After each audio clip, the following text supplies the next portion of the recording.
Hey, Dr. Salem. Hey, great to see you, Dr. Amols. How you doing? I am doing fantastic. I see you got a special hat today. I gotta I, know a little more about it here. yeah, well, I'm too frugal to buy my own hats most of the time, so I just get whatever someone gives me. And this was given to me at PCRS, so I was like, you know what, I gotta bring it out for tonight. I like it. I like it. It, so I mean, we got the sperm on there. It's actually funny. The other day, that's actually a really funny thing. So a patient says to me, I had a hat on that was like a white one, and had a little sperm on it, and the patient said to me, "Oh, you got sperm on your hat," and I took it literal that there was sperm on my hat because I just came from andrology. And I thought, like, and I go, excuse me? On my hat? And she's like, oh, no, little drawings. I go, oh, I have drawings on my hat of sperm. Yes, I do. I was like, oh my God, only in our field would you think that is actually even possible. So, There's a few perils in our field, and it's one of the funny ones that I usually get from patients during transfers is, has anybody ever peed on you? And I say, you know what? It's happened before, and you wouldn't be the last one, so don't worry about it. I've never had anyone pee on me in our field yet. So that's never happened to me. All right. Okay. Well, you're lucky. You're luckier than I am, or something. Yeah, I don't know why I'm so lucky, but like I said, when I was at Mayo, I had someone pee on me. There was a little lady I remember, and she I told her to to cough, and she said, if I cough, I'm gonna pee. And I said, no, it's okay, you're not gonna pee. She peed. Yeah, she peed a lot. Yeah, and so I came out soaking wet, and everyone was just looking at me. I'm like, yep, I got peed on. Yep. Your workplace hazards. It's okay though, not a problem. But I know Exactly. we're talking about some other things that are questionable hazards or questionable things that we're seeing a lot in the news these days in the media, and something we wanted to talk about. So yeah. There's I actually about a week ago did a podcast topic on this, about this idea. I get this asked all the time.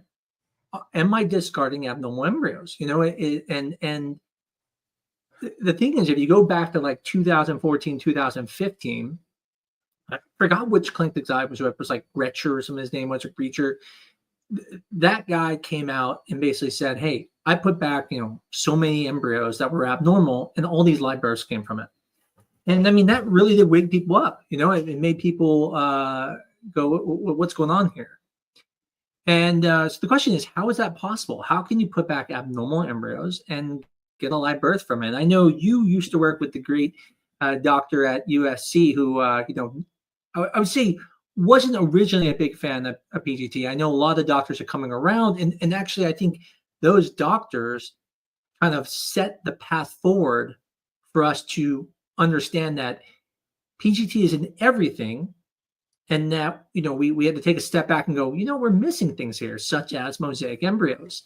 And that's really where what I talked about on the podcast is this idea that the embryos were actually never abnormal, that they were actually mosaic or something like that. And so with your history being at USC, I'd love to hear what you were trained on, and like going through that time. It's true, Dr. Paulson, and he, really, kind of the torchbearer, I would say, for professors, academics who really thought, very, I mean, he was very, very thoughtful in his approach to thinking about this. And I would say that his preeminent voice would, that lingers with me, is this idea of, if you get to a position where, you want to make absolutely certain that you never, ever, ever throw away one embryo that could have led to a baby, wouldn't you just transfer every single embryo? And it's a good question. I mean, the other part of that coin, or the other side of that coin, is that always the right question? But, he had a point, and he had this point of, if you only have one embryo and it's the last embryo you'll ever have, should you just transfer it? And that's what we're going to talk about tonight. I think that's a big part of our conversation. Yeah, and his point is not wrong. I mean, if you have 3 embryos, it doesn't matter whether you do PGT or not. If you're going to put them all back eventually, in the end, right? Your chance of getting pregnant are going to be the same. Now, I actually have a little bit of a different opinion on this, but I'll get into that a little bit later. I think the first part, because I don't want to confuse people, is this idea that if the normal embryo is there, then you're going to get pregnant eventually, right? So it's in there. All you're doing is getting to it faster by testing it. And so for people who don't know, I mean, I remember when I first started, I think it was even like residency. This is when, they were doing, I think at that time they were calling it PGS at that time. And it was, through usually like fish technology and stuff like that. And what was happening is that, people were getting lower pregnancy rates with doing it. And so ASN came out and said, hey, everyone, stop doing this. Yeah. You're getting lower pregnancy rates. It's not working. And it wasn't that it wasn't working. It was the fact that the testing we were doing wasn't working. It was incorrect. And so we were absolutely throwing away abnormal embryos. And then came, arrays that came out with SNP technology and CGH arrays. And at that point, now all of a sudden things were a little bit clearer. Yeah. And that's, no one wanted to call it PGS anymore because that was told not to do. So they said, okay, let's call it CCS. And then later, obviously, it got called PGT. But we didn't really talk about mosaics then. It wasn't really until next gen sequencing came out that really when mosaics are really a lot easier to see, due to the clarity. And I remember, in the very beginning when Paulson and Richard Scott used to have these discussions about should you do it or should you not, it was always about this idea that you're throwing away, embryos that are normal. But as you know, I mean, there's a study that came out when they looked at when you were intending to treat, when you just said, listen, we're not going to look at the embryos. We're just going to put them back. And then later we're going to find out if they're normal or not. What was quite interesting is not a single person had a live birth from the true abnormal embryos. Mosaics they did, but not from the true abnormal embryos, where all the cells, at least from the data, look like they were abnormal. So how do you, when you talk to patients about this, because I get this a lot, like, am I going to throw away abnormal embryos? And, I tell them, I mean, yes, there's that small possibility that, it's not perfect. You're taking out their cells and assuming the inner cell mass is exactly the same cells, and it does most of the time. But I just wonder, what do you tell patients who are afraid of that? Yeah, no, I mean, I agree with you. I mean, I think this is, this is one of many questions that we should ask ourselves when we're doing PGT. Like the first question is there any chance ever that I would ever throw away or, not transfer an embryo because the test called it abnormal when in fact it was normal? And I would say the answer is yes. There's a very, very small chance. And you quote a very important study in the sense that in that study with the big number of people that were enrolled in it, it never happened. So it would take even more people to eventually find one person that, had an abnormal embryo that led to a baby. So that's the first question. I think the second question, though, is, a more practical question, which is if, let's just, for the sake of assuming numbers, let's say 9% of, and these are not the real numbers, but we're just going to assume it just for a thought experiment. Yeah. Let's say 99% of abnormal embryos never implant. And every abnormal embryo that we transfer costs money, is an emotional investment, is a physical investment, can lead to a miscarriage, which can lead to a necessary like DNC, can lead to scar tissue in the uterus. And most importantly, will definitely delay your time to getting the healthy embryo in there and having a baby. So I think one of the really important questions we need to ask ourselves is the practical question, which is, even if there's a very small chance that I'm discarding that one embryo in a whatever, 1 in 100, isn't it also important to think about that time to pregnancy as an important part of this? And that's the thing, is there are many layers of questions that we should ask ourselves. Also, how about, what does a miscarriage mean to you as a couple going through infertility? I can tell you, personally, and for many people I know personally, and for many of my patients, let's not underestimate how impactful a miscarriage is. And I think for a lot of people, if I can tell them, hey, we can lower your miscarriage rate by X amount, I think that's meaningful, So again, there's all these layers of questions that we have to ask ourselves when we're doing PGT. And for the most part, the test is a very, very good screening test. That's the whole idea. It's a screening test. It tells you among a group of embryos, the ones that are most likely to lead to a pregnancy and a healthy baby. What other questions are you thinking of usually, like when you're thinking about PGT?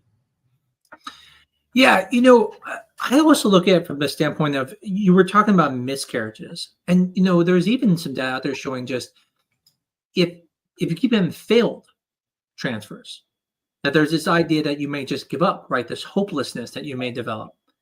And so the faster you get pregnant, the time to pregnancy makes a difference on whether you're going to keep continuing.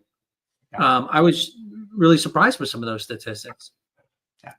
The other area that I look at, because I actually did an analysis on this, and I wanted to figure out, like, what does the pregnancy rate have to be to make it where it's cost effective for young people, right? And I even used like our numbers and our costs and said, like, can I tell people it's worth doing even from a cost, even if they just failed one transfer, would it be worth it? And it was pretty tough to find the number that would work.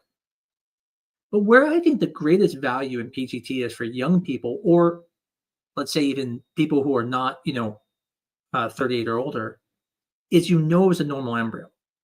And I think that helps you figure out what's wrong faster. Because I don't know how other doctors are, but I'm pretty sure, like, it doesn't work, you go, it's probably abnormal embryo. You can do testing. And, and now you can go, well, we know it wasn't that. So then you can focus a little bit more and go, okay, do we need to look at anything else? Or I miss anything? Do we go and check timing? Do we get worried about other factors that are affecting it? And I think that helps people get pregnant faster, because once you know that they're, normal, you can focus on other factors. I think that's a big part. That's right. It's reducing that one variable that we'll always ask ourselves, what if? Is it an implantation issue, or is it an embryo issue? And we pretty much eliminate the issue of, hey, this is a genetically normal embryo when we do PGT. Yeah, absolutely. So when I talk to people about it, they ask me, should I do it? I always tell them that. And in our clinic, I know, it's a little bit more affordable, not always at other places, but there is a point when you get to 38 and above. I mean, even one failed transfer makes it worthwhile. And there's a high chance of a failed transfer. And so, I mean, there is a cost benefit for certain groups. People with miscarriages, multiple miscarriages, going to be a benefit there, even if you're younger. I even think people with unexplained infertility for a long period of time, like I tend to even we'll do ICSI on people if I know they've been trying for over 5 years and we didn't find any reason. I'm like, I'm just a little bit worried about things. And I think, again, it's helpful. But the thing I would really point out is I've never had the patient really be upset that they did PGT testing. I've had people always wish they did it. And, I remember anyone go like, oh, I really wish I didn't do it. I feel like I didn't get the benefit. Now, one of the parts I talk to people about is this idea that you can still transfer abnormal embryos, though. Although we don't do it at our clinic, there are clinics out there that will transfer completely abnormal embryos. Yeah. And, again, I don't think it's as scary as people think. I mean, that's the part that most people think is they see these results and then they start thinking, oh my God, I'm making a bunch of abnormal embryos. And I always hear this comment, I barely missed having a baby with Down syndrome. I'm like, oh, and I have to explain to them, no. Your risk with Down syndrome is still very low. Just because the embryo was there doesn't mean you were going to get pregnant, have a live birth with it. Most likely it would have just, failed or, not implant or something like that. But what's that conversation you have with patients? This idea when they have abnormals, maybe that's all they have is abnormals.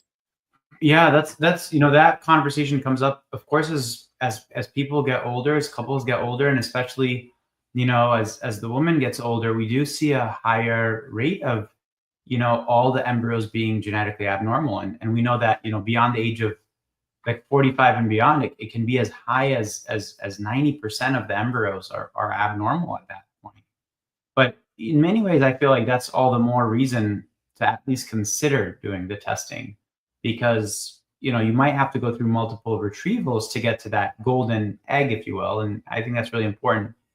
Honestly, this comes up a lot. And when we have a whole batch of embryos that's abnormal, very oftentimes the first impression a lot of our patients have is like, oh my God, I got so unlucky. Like I had 3 embryos tested and all 3 of them are abnormal.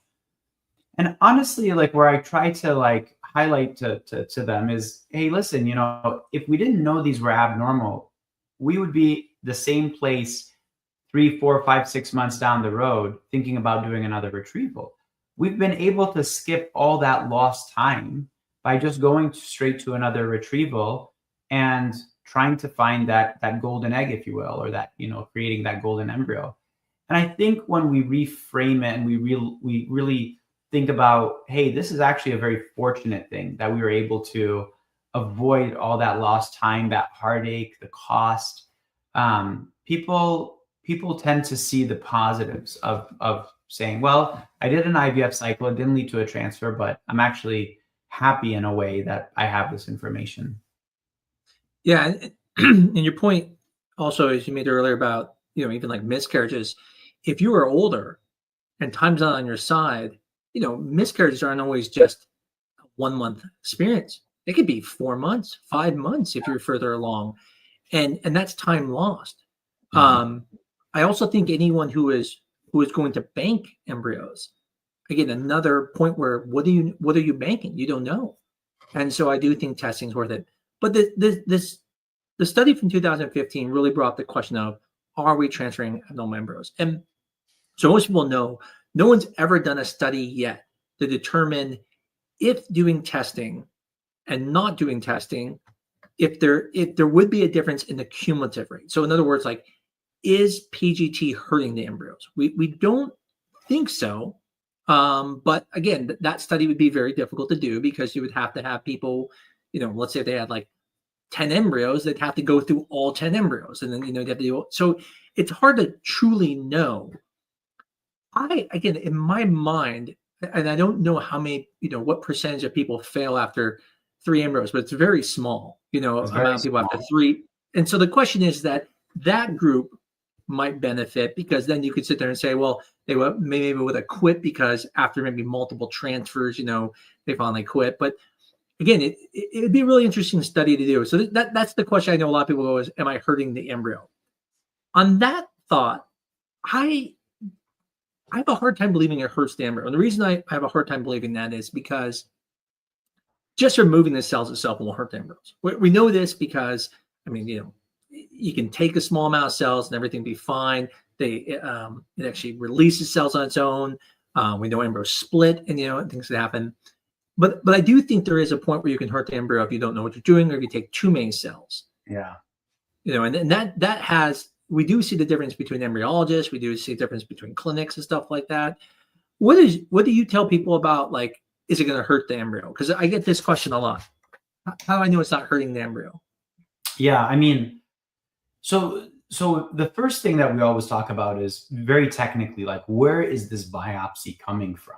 And like, let's just talk about the specifics. A lot of what we fear is stuff that we don't understand or we don't know. So I think the first step in that direction is saying, hey, look, where does this embryo biopsy come from? And it's coming from the trophectoderm layer of cells. So, when you have an embryo, you have an inner cell mass, and that's what's going to form the baby. And then you have this trophectoderm cell mass, and that's going to, kind of goes all the way around the embryo. And that's what's going to form the placenta. And so the cells that we're actually biopsying, very technically, they're coming from the placenta. We're never taking cells from the baby themselves, right? So that's the first thing that I think is important to recognize. The second thing is, okay, well, if we take cells from the placenta, would that impact the placenta? Does it make, pregnancy more complicated or something? And that's something that I believe we will see in the pregnancy. And thus far, the data has been very reassuring that pregnancies from IVF with PGT don't have a higher set of risk factors than pregnancies from IVF without PGT. So again, it's kind of reassuring there that we're not hurting the pregnancy, which is the downstream impact of it. And then the last thing is, of course, this has been something that's been studied, right? So like when we first started doing blastocyst biopsies, actually blastocyst biopsies, I might be corrected on this. I want to say there's something like 25, 30 nearing 30 years, I believe, were the first blastocyst biopsies when they were experimenting on these. Now, it hasn't been mainstream, of course, until much more recently. But what I'm trying to get at is this idea that we've been studying this for actually quite a while. And it turns out there's a wrong way to do a biopsy, and there's a good way to do a biopsy. And that's why the skill of the embryologist, the equipment they're using, the type of laser that they're using to remove the cells, all these things have to be calibrated in an extremely precise way. And yeah, I mean, if you did it wrong, if you just got Joe Schmo off the street and they started lasering the embryo, you better believe they're going to hurt the embryo. But again, it's the difference between a good surgeon who can go in and very meticulously, cut something out from the body and the patient still does very well, versus somebody who doesn't know what they're doing. And so I do think this is one of those techniques where the skill of the embryologist plays a big role. Yeah, absolutely. And the nice thing people should feel reassured about is no one is just taking this as everything's safe. I mean, we're doing studies still.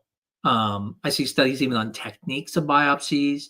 We're looking at now potentially using spent media to look at things. So, I mean, everyone's always trying to get to that point of lower risk with the same amount of information. So, got a couple people have questions. And again, if you guys have questions, please, come on the show. You don't have to show your face. You can ask questions. It doesn't even have to be about this topic. We just thought this was an interesting topic because, people worry whether their abdominal embryos will lead to a live birth. So one of the people brought up this question about, I feel like there's guilt that comes with discarding embryos, even if they're abnormal. And so they're not sure if others feel this way. And I'm sure there are definitely others that feel that way, but that's an interesting question. It's I think the one nice thing about the prior study that showed abnormal embryos didn't lead to a live birth is at least know that the chance of it becoming a live birth is very, very small. And as you said, I mean, going through those losses, I can't even imagine what that's like. The hopelessness that come from that. So I think, that question is, yeah, I think people do feel guilty discarding them. But it is no different in real life when you just don't get pregnant every month. Sometimes you are having, implantation and it stops right away and you have a chemical miscarriage. It just means you don't have to go through that process versus, getting pregnant and having the miscarriage. What's your thoughts? No, exactly. I mean, I think it's a point well taken, right? But, one thing that we very rarely talk about, or we certainly don't talk about it enough, is that many people do get pregnant before their first missed period, and they actually don't know they were pregnant because the embryo was genetically abnormal at that point, and it doesn't implant, it doesn't keep growing, et cetera. And so that's effectively the same thing that there are embryos that are being created all the time, but they're never implanting, they're naturally miscarrying, if you will, but they're miscarrying before you even knew you were pregnant. And that probably happens at a rate much higher than we think it does, And so that's certainly one of those things. I think, the other part of this that a lot of people feel conflicted about is, well, couldn't we have given, each embryo a chance to grow? And I hear that. I mean, I think there's a very valid thing to think through there. And I think that's part of why this process is important to, think through and get all the information from your doctor and make sure that you feel comfortable with it. There's some patients that they've told me, they're like, if I ever had, one embryo that was affected by trisomy 21 Down syndrome, and we couldn't transfer it, I would be absolutely devastated. I'd be heartbroken. It goes against my, complete moral compass to do that. And I explained to them exactly what you did, Dr. Amols, which is the vast majority of those embryos will miscarry. It's the rare embryo that would lead to a live birth in that case. And they tell me, yep, thank you, I understand that, but that risk is too high for me. And then I usually talk to them, I say, then maybe PGT is not the right tool for you.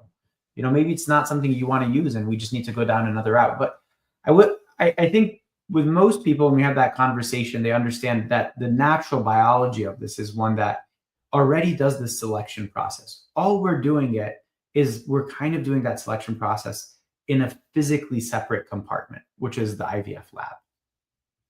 Yeah, I mentioned them. When it comes to babies like Down syndrome, trisomy 21, that it takes about 100 embryos to even get one live birth from that. Things like Turner's, it's close to like 500 to 1,000 to get one live birth. But it's interesting. There's another topic. Like I was always, when I was growing up, I was always for like capital punishment. And then one day I was like, man, if even one person, just one person, even out of 1,000, ended up being put to death who didn't deserve it, it breaks the whole system. I wouldn't feel comfortable. So I get that. That makes a lot of sense to me.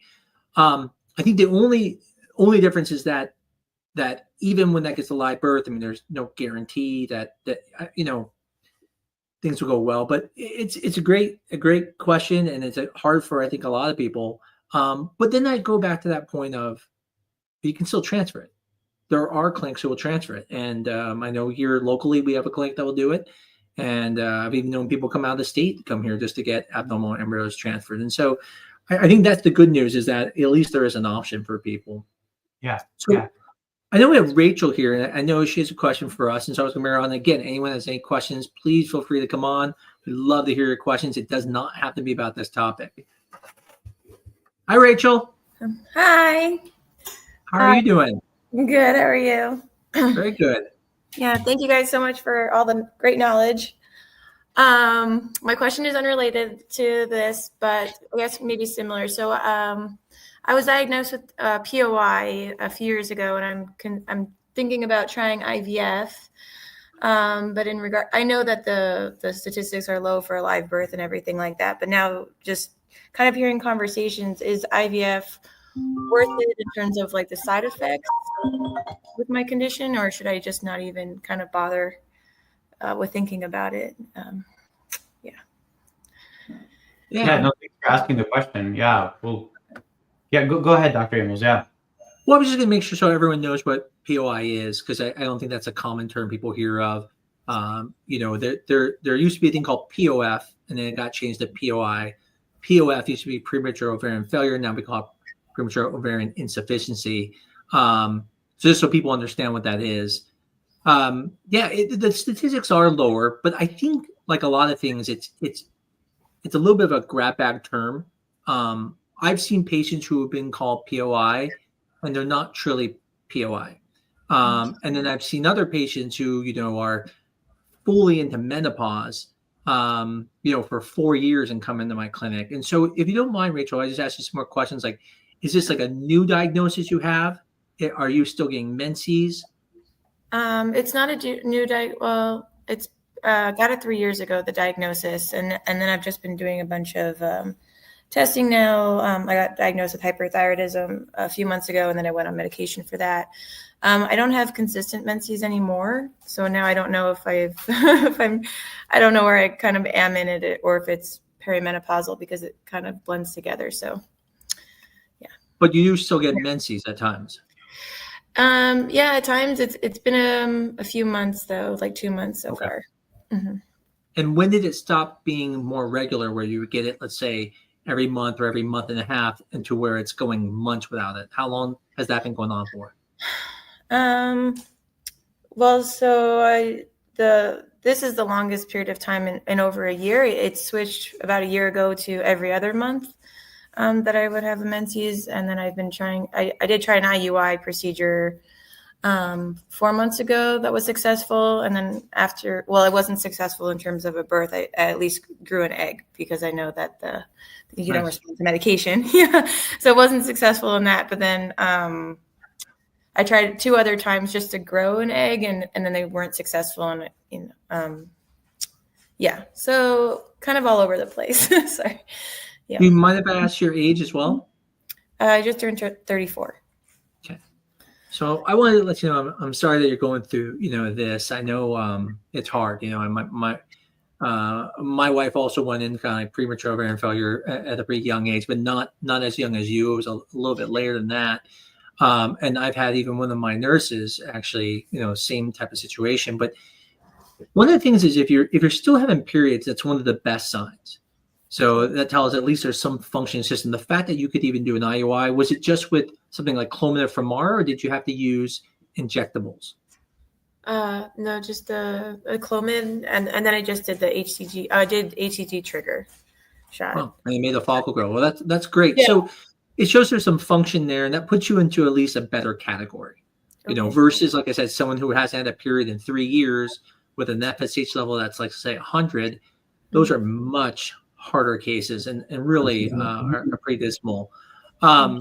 So to your question of kind of like IVF, I think the question is, IVF is always the best. And I'd love to hear Dr. Salem's view on this too. There's no question it's the best, but it doesn't always mean what you need. And I talk about this a lot of times. Like my example, not the greatest example in the world, but I talk about skateboards and cars. And I say that, like, if you want to go 10 miles, you probably don't want to use your skateboard. You probably want to get in the car and get there. It's going to be very fast. And the car's better than the skateboard. But if you only want to go 50 feet, it's probably going to take you longer to go in the car than it would just be to jump on the skateboard. And so that's kind of how I see IVF and things like IUIs. And the question is, do you need to do IVF? And the answer is no. Then, there's really not going to be as much of a benefit in some ways. And it can be almost cost prohibitive, right? So if you can only do, let's say, 1 or 2 IVFs, and you can only make 1 egg each time, you're getting 2 eggs. But if you could do something like IVC or IUI, where you could do multiple cycles, you'll get multiple eggs. And so it's a tough conundrum to be in because, yeah, one's better, but if you can only do it once, you get 1 egg, that's a lot to go on 1 egg. And at your age, you were in the best age group possible to have things work because statistically speaking, your eggs should still be good, even though your ovarian reserve is very low. And so anyways, I'd love to hear what Dr. Salem says, and we can, kind of see what we can come up with here. Yeah, no, I mean, I think that, so I have to say, I feel like I've seen a wide amount of variation among people who have this kind of perimenopausal picture. And by the way, I mean, this is like a little, like just definition stuff and semantics, but like, if you're still having period, just like Dr. Amols is saying, like very technically, you actually haven't entered that menopausal window yet. You're not technically like already at POI. And I think this term gets thrown around a lot. And I think what people mean is you're in the peri-POI window where your FSH is going up, the amount of ovarian reserve you really have is dwindling quickly. And there's something going on that's kind of like, hey, flashing red light, but it's not a solid red light. You can still go if you stop and turn left, right? So the flashing red light. And so I think that distinction is really important because, if you are completely in menopause, no periods, FSH is very high, and it's been a year, then yes, really it's going to be virtually impossible for us to do anything. And the research shows that, pretty clearly. But if you're having periods and you're ovulating an egg, even if it's very inconsistent, sometimes we can help with the different types of priming protocols, different kinds of things. So I'm a little biased here because I've seen a lot of success with these types of patients. And my bias is, why not try with the most efficient thing first, see how that goes, at least 1 cycle. And if it goes really, really well, I've had POI patients or peri-POI patients where you take them through their first cycle, you're like, God, this is not going well. They get 1 follicle growing. And then it's like, oh, I keep talking to them. I'm like, I just want you to know this isn't great. It's just 1 follicle. We get the 1 follicle. It's a mature egg, and it fertilizes. We watch it. 3 days, it's still growing. 5 days, it's still growing. Oh my gosh, we have a blastocyst. We transfer the blastocyst, leads to a baby, and we can't believe it. We're like, this is unbelievable. But the reality is, that patient was 34. She has great egg quality, and even though you're walking a tight rope with that 1 egg, the quality is such that everything is kind of working out nicely. So just because you're necessarily don't have very many eggs doesn't mean the egg quality is very poor. So I do think a lot of times my bias is to tell people, let's try the most efficient thing first. If you can stomach it, if you have the emotional, physical, financial bandwidth to do that. It's very rare in medicine that we start with the kind of the treatment that's less good, then go to the really good one. We usually just say, let's try the most efficient thing first. Now, I totally agree with Dr. Amols. I'd still take a skateboard, even though he's a much better skater than I am, for 40 feet or 50 feet than a car. But that's kind of my bias. Is that what do you think of that logic, Rachel? I'm just curious. What are your thoughts?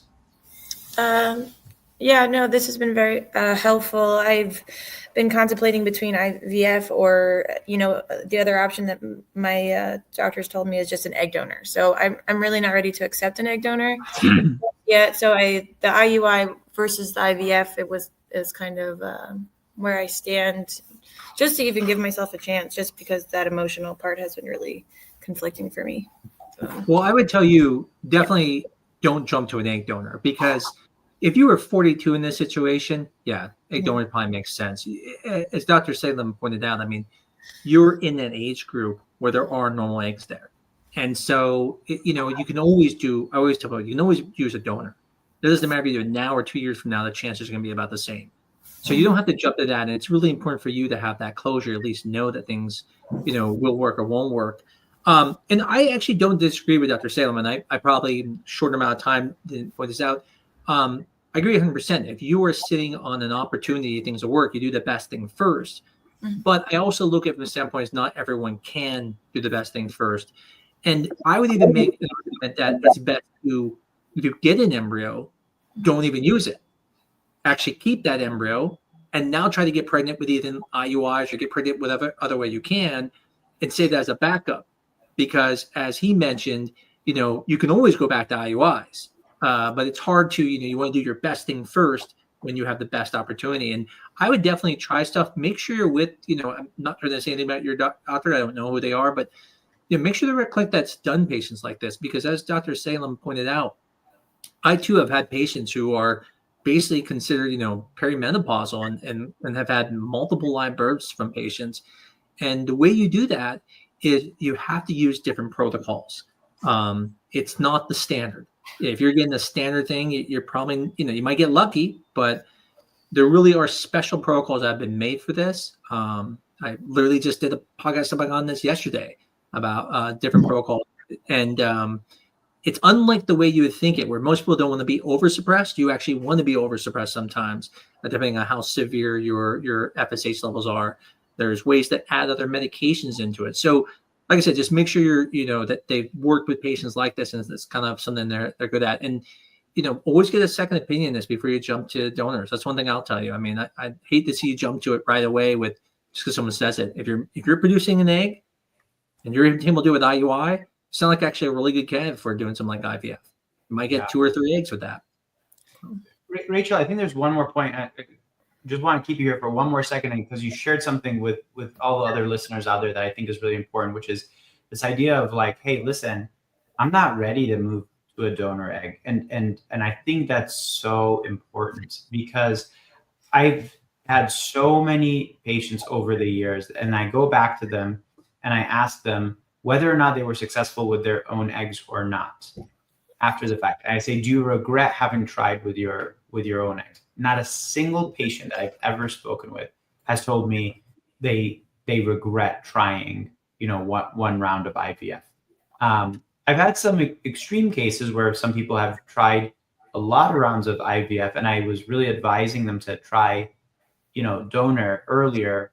And a few of them have told me, yeah, I should have probably, been good after 2 or 3 rounds and tried donor at that point. But nobody's ever come back to me and says, I wish I wouldn't have tried that 1 round, because I think there's something very important there to know that, hey, in 2025, we did the most technologically advanced, most sophisticated thing. I gave myself every last chance to make it work. And if it worked, we're so grateful. And if it didn't, then we're okay moving on. And one thing too, Rachel, I would bring up is you might be a decent candidate for things like, PRP therapy in the ovary. I mean, because, you're on that brink where if things are going poorly, it might just rev things up enough. And so a lot of times people wait till it's too late. They wait till they're in menopause and then do it. That's another option. So like I said, definitely go out there, look at things. I think Dr. Salem gave some great advice there. So cool. Thank you guys so much. Thank you so much. Yeah, that's one thing you and I just 100% agree about, which is, people should not just jump straight to donors. And it's right for some people. It is right, and if they're ready, but they have to be ready. That's the most important part. And that's one thing you and I are 100% aligned on. Looks like we have a couple other people here, so we'll kind of bring on some other people. Sounds like Melissa we got here. Hi, Melissa. How you doing? Good. How are you? Fantastic. What do you got for Dr. Salem? Any questions for us? I do. So, first, Dr. Amols, you know me very well. So I you do. know my history. So 9 egg retrievals now. Wow. And in those 9, we've had 4 embryos, and they've all been tested abnormal. And I'm just kind of wondering, like, at what point do I just say, like, everything is just going to be abnormal? Yeah, this has actually been looked at. And so the prior abnormal embryos do not suggest that they're all going to be abnormal. That's what the data shows. However, when you look at ages, and so most people don't know, you're not at the age group where I'd say you should always expect it. But to give you an idea, I mean, I recently had someone who was 47, almost 48, who had a normal embryo with PGT. 45, 44. And even though most of the embryos have come back abnormal, many times in the very first cycle comes back. It's a statistical game. There's no question about it. And, I always look at women like yourself and look at how much strength you have to keep doing this, because, a lot of people wouldn't even get this far. I'm sorry to hear that there hasn't gotten normal. And I know with us, we weren't able to get any normal ones. And so I'm sad to know that you haven't with anyone else. But there's no fear that there aren't normal embryos there. There always is. As a matter of fact, they know that even when you're in menopause, there's still eggs there. I had a patient the other day who said to me, wait, I still have eggs when I'm in menopause? I go, oh yeah, there's still eggs there. Now, the percentage of those eggs that are normal are lower, and the ability to get them out of your body is harder, but they're still there. And so, they're definitely there. Dr. Salem, what would you have to say? Just to give you an idea, definitely kind of severe diminished ovarian reserve type of patient with does pretty decent, in the stem wise, but the quality of the eggs are, definitely representative of the diminished ovarian reserve. Yeah. I'm sorry, Melissa, you've gone through this. This is really hard. I mean, obviously you've put your best foot forward, and then a few more times. So there's some really interesting studies around this, and I'll also tell you kind of what my practical experience is. I mean, the studies that come out of places where people do a lot of IVF cycles, like Japan and Australia. So in places like Japan, people will do like 9, 10 IVF cycles. That's not like unusual at all. And they'll just do these mini stem IVF cycles. And in Australia, they have these huge databases about people doing a lot of IVF cycles as well. And the reassuring thing that you see there is that, there was a study publishing, demonstrating that even through 7 cycles of IVF, you have incremental benefits. So what does that mean? You could fail the first 6 cycles and you still get pregnant in the 7th cycle, which for a lot of people, that seems so counterintuitive, right? You're like, wait a second, I did the same thing 6 times. You're telling me on the 7th time, aren't you guys smart? Don't you guys know what you're doing? Why is it that? Why does it take you 7 times to figure it out? And I wish it were that easy, but like the reality is that it's just kind of luck. It's like dumb luck at a certain point, because if you have a small number of eggs and the egg quality is relatively low, and you're getting maybe not the highest fertilization rates, not the highest throughput rates, then it just, it takes that many iterations, if you will, of it to get to that euploid embryo. So now here's the practical part. We all have a limit, right? Like, and at a certain point, it's just like, gosh, how much treatment am I going to go through? How much, how many visits with Dr. Amols am I going to have to see him? Because he sees his patients every single ultrasound for IVF. So I know you're seeing him a lot. So, what I'm getting at is there's this practical element too. And that's where the medicine and the science meet. And, we all have a life, and sometimes we just have to say, okay, I've been through X number of cycles and I'm going to do one more closure cycle. But the data doesn't suggest that you would never get a euploid embryo either, but there's a practical part to it. Okay. Yeah. Yeah, that's kind of like where I'm at right now. I feel like I like might have like one more and just let's make it an even 10. But I guess I just was kind of curious, if it was even worth it. I am kind of doing like a low stim, so I'm not getting that many eggs like I was when I was with Dr. Amols.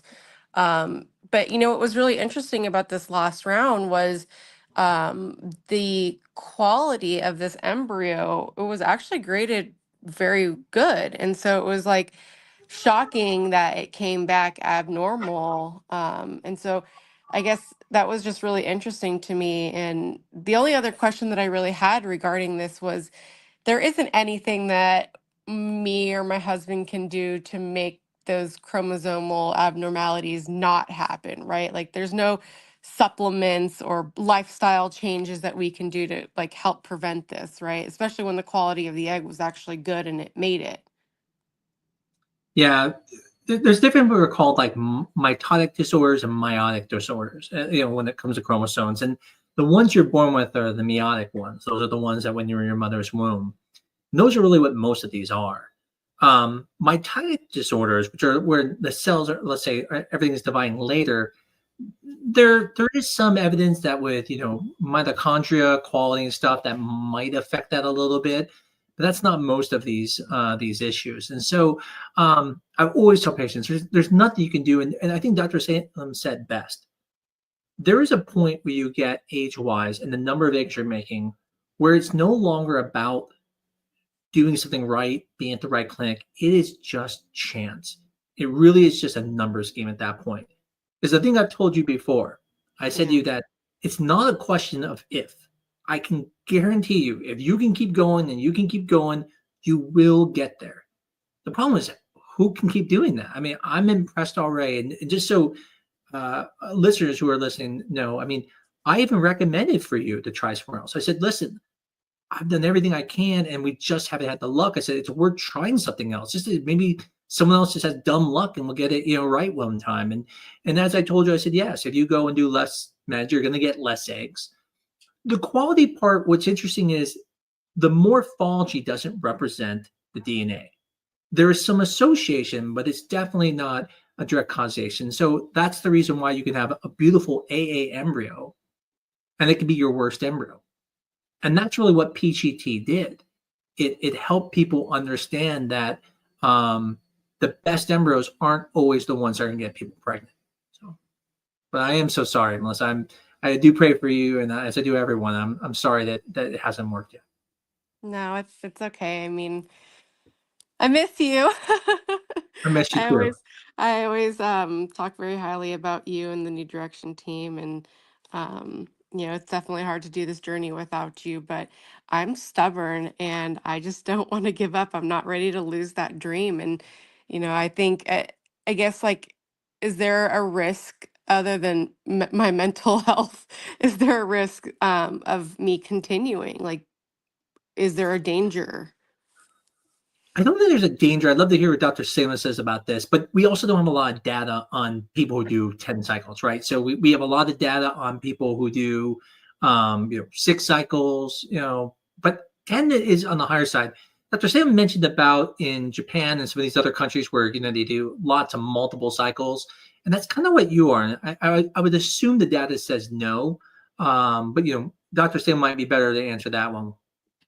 Yeah, no, this is a topic I've had the good fortune of being able to geek out on a little bit. I write the article for Up to Date, which is a reference for other physicians on the safety of IVF and how many cycles and all this kind of stuff. And so, and I just wrote the update on it. And basically, here's the take home message. 15 pages later, it's safe.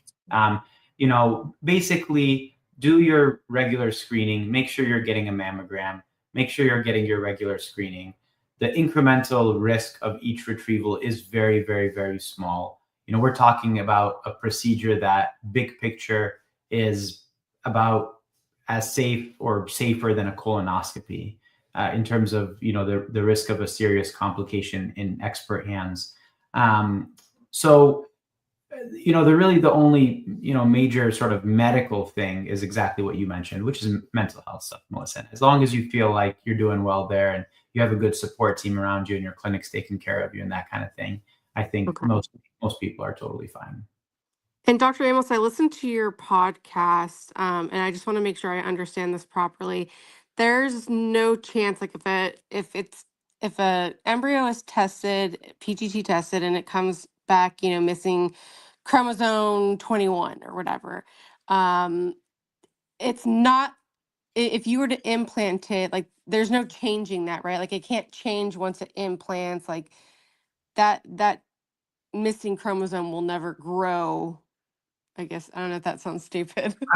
I think I hear the question you're asking. So from the standpoint, if the embryo truly is missing chromosome 21, then yes, there is no repair mechanism to fix that. But the question that maybe the underlying question is it possible that, like, let's say the test was wrong, right? And that it already repaired it. Let's say like that was the cell that came out and that was abnormal and it's not representing the embryo, then yes, the embryo can still be there. And so when I mentioned that study earlier about like 200 patients where they went and just, put back embryos and no one had a live birth from an abnormal embryo, that's still a very small number in the big picture. And I mean, there's no doubt in my mind that if you put back enough embryos, let's say 100,000 embryos, there probably is going to be someone who has a live birth with an embryo that was called completely abnormal. I don't think anyone's going to question that because there's no test that's perfect. But from the standpoint of correcting a whole chromosomal problem, I think not until we have like CRISPR, which can actually go and change the DNA, will that be, and even that wouldn't even do it because that's missing a chromosome. You have to have an extra one to remove the whole chromosome. So, but they're saying, do you have anything to answer onto that too? Same. You're muted. I don't think you know that. I'm not that loud. I mean, I'm pretty loud, but not loud enough to overcome that. But like, yeah, no, I agree with you. I mean, I don't think I have anything meaningful to add beyond that. I agree. Okay. All right. Well, thank you guys. You guys are awesome. I miss you. Good luck over there, Melissa. Wishing you all the best. Thank you. Miss you too. All right. Bye-bye. Bye. Well, I know we got probably time for one more. We have one more person here come on. So I think we'll end it with Kenna. Hi, can you hear me? We can. Awesome. Okay. I see Dr. Johnson. I absolutely love the clinic. You guys are just amazing at everything that you guys do. Thank you. So I'm 27 and my husband and I have been trying for 3 years to get pregnant. We did 2 IUIs. They both failed. So we decided to move forward and do IVF. And we have unexplained infertility. So we don't know exactly what's going on, but we just did embryo transfer a couple weeks ago and it failed. And now I'm just kind of having like confidence issues because I'm feeling like, okay, is the next embryo transfer going to work? We're so grateful and so blessed because we have 9 healthy embryos left. And we are just so incredibly grateful for that. And we're counting our blessings. But it's also so hard because we're both just like, how do we stay confident and, like just trust the process? Like we're just both I don't know, me and my husband are both struggling over here. We're just like, well, how do we just move forward and just, trust and, because I'm like, we love you guys so much. Like seriously, Dr. Johnson has been so sweet and so amazing. And the clinic is amazing. Like we have nothing bad to say. We just love you guys so much. But this process has been so hard. Anyway, and I also wasn't expecting our transfer to fail because transfer went great and everything just worked out so perfectly. So I honestly wasn't expecting it to not work. And so anyway, I just was like coming on here just to see like how I can have more confidence, things like that. And is it okay to assume that it sounds like you did testing on the embryos too? Is that correct? We did. Yes, yeah. We did. Okay. And the embryo you put back was the best embryo, or was it chosen because of gender or anything like that?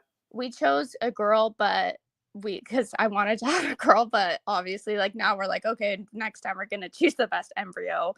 Because we want, we obviously want to be pregnant. So anyway. And poor choice by that. I don't want you to Okay. feel like that was the reason. I just wanted to understand the situation a little bit more.